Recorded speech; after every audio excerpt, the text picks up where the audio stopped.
Hello दोस्तों, राधे राधे। मेरे YouTube channel पे आप लोगों का स्वागत है। मैं आप लोगों के बीच एक देहाती झूमर गीत लेकर के आई हूँ। ये गीत सुनकर आप लोगों को कैसी लगी कमेंट में ज़रूर लिखिएगा।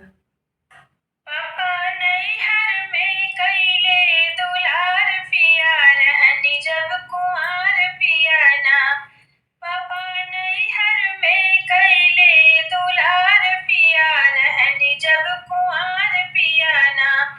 पापा ड्यूटी से जब आवस से वसंत लाली आवस।